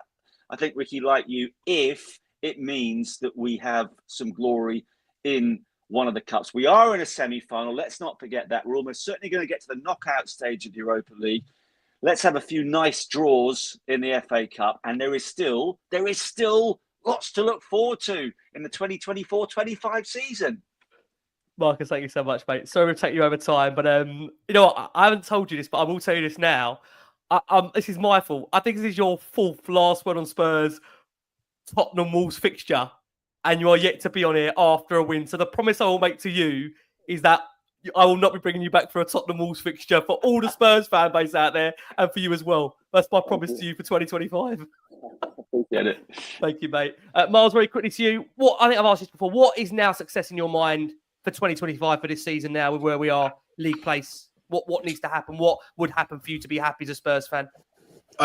Just try and fight for those Conference League places. Need to be about 7th, 8th, 9th. I know people don't like the conference, but maybe it's our level at the moment, and that's where we sit. But look, just the league form to get slightly better. You know me, I'm all about the cups now. I've said it from a couple of weeks ago. Let's just get the cups over and done with. But all I got to say to people watching this tonight, Marcus has been setting them up, and Crackers has been like getting them, pulling them out the park. If you haven't laughed as much as I have tonight and got the therapy you needed, please, what are you guys doing? Don't dwell on Spurs. These two have been brilliant, right? Yeah. But no, in all seriousness, I just want the cups now. I just really want the cups. Look, it's 2025, new year, new beginnings. Let's see what happens. Yeah, I mean, many are saying actually, look, success is never top 4. It's about winning trophies and it's about the glory. So let's hope the glory is going to come in the form of the cups. Cracks, I'm going to close with you. And many might not have noticed this during this show, but I have. I've seen the certain removal of a poster behind you of Angelos Postecoglou. He is off the wall. What is happening there? And tell us what would be success for you for this season? Well done, Ricky, and well done.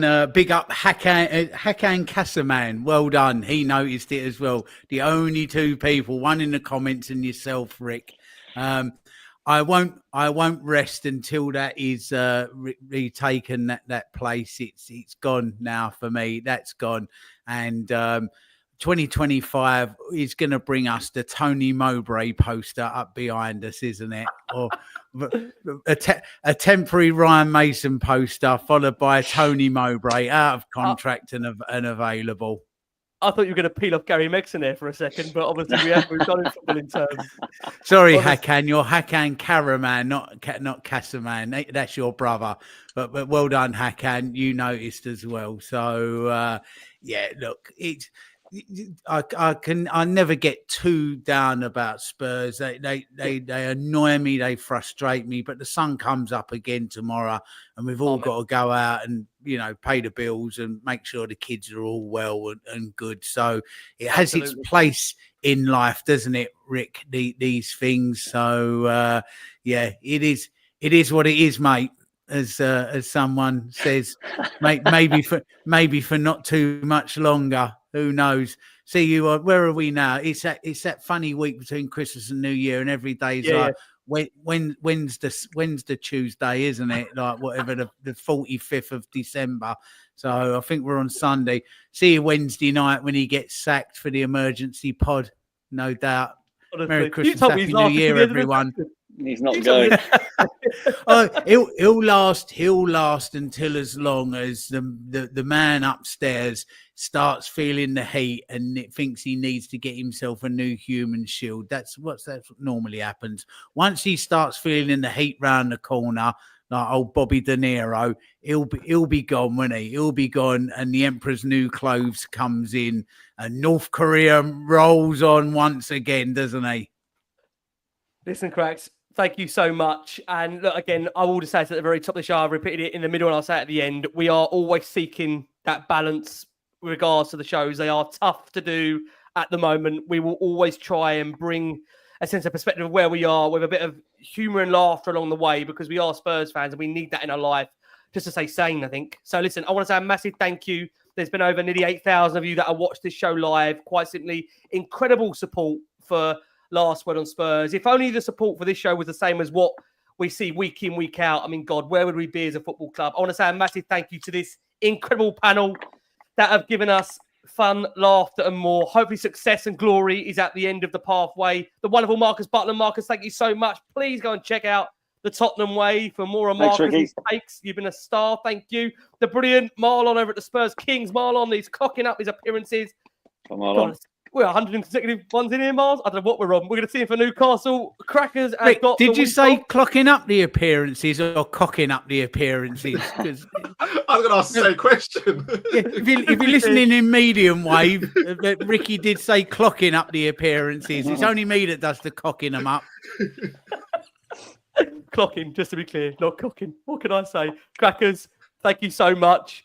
I would say, Cracks, we're used to this, but we'll be back for more, no doubt, very, very soon. Guys, thank you so much for all incredible support for the show. From myself, from the brilliant Marcus Buckland, from the superb Marlon at the Spurs Kings, from the amazing Richard Cracknell. We've been the Last Word on Spurs. Please keep the faith. Please keep well. Please keep sane. And as always, come on, you Spurs.